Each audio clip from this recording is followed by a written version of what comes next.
Assalamualaikum warahmatullahi wabarakatuh.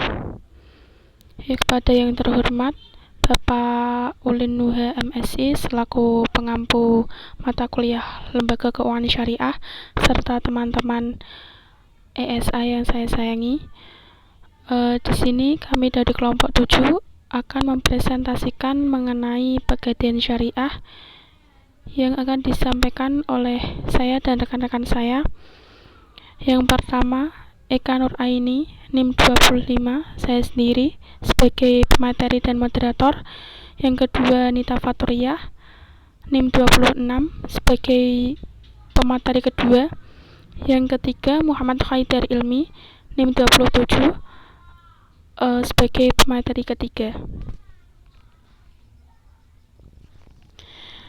Di sini saya sebagai pemateri pertama akan menjelaskan mengenai pengertian gadai atau rohan, yaitu yang telah diatur dalam pasal 1150 Kitab Undang-Undang Hukum Perdata yang merumuskan bahwa gadai adalah suatu hak yang diperoleh kreditor atas suatu barang bergerak yang diserahkan kepadanya oleh debitor atau oleh orang lain atas namanya dan yang memberikan kekuasaan kepada kreditor itu untuk mengambil pelunasan dari barang tersebut secara didahulukan daripada kreditor-kreditor lainnya, dengan kekecualian biaya untuk melelang barang tersebut dan biaya yang telah dikeluarkan untuk menyelamatkannya selalu setelah barang itu digadaikan. Biaya-biaya mana harus didahulukan? Rohan adalah menjamin utang dengan barang di mana utang dimungkinkan bisa dibayar dengannya atau dari hasil penjualannya. Rohan dapat diartikan sebagai menahan salah satu harta milik si pemimpin sebagai jaminan atas pinjaman yang diterimanya.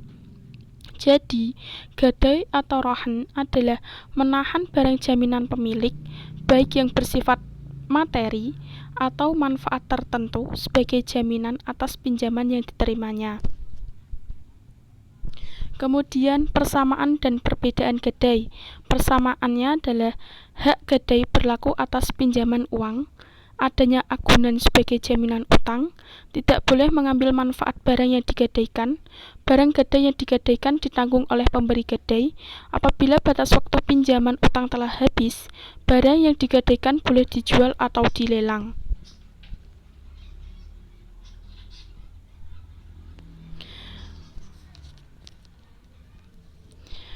Kemudian perbedaan gadai atau rohan. Yang pertama, rohan dalam hukum Islam dilakukan secara sukarela atas dasar tolong-menolong tanpa mencari keuntungan. Sedangkan gadai, menurut hukum perdana, di samping bersifat tolong-menolong juga menarik keuntungan dengan cara menarik bunga atau sewa modal yang ditetapkan.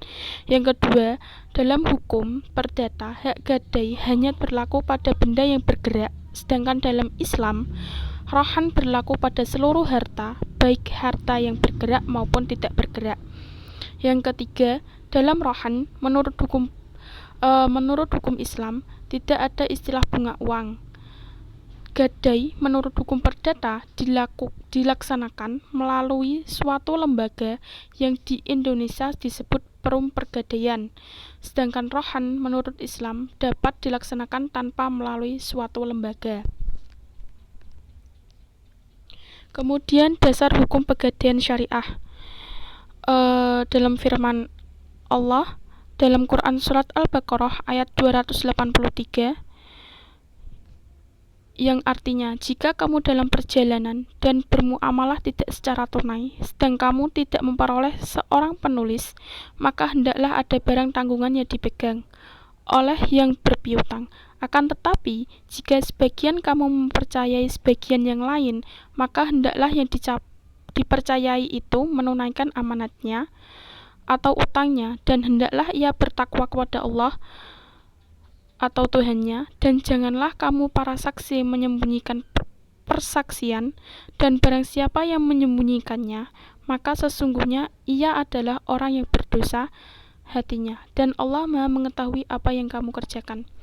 Dalam ayat tersebut menjelaskan bahwa Al-Quran memperbolehkan adanya hukum akad gadai dengan mengecualikan jika adanya unsur riba yang terdapat di dalamnya.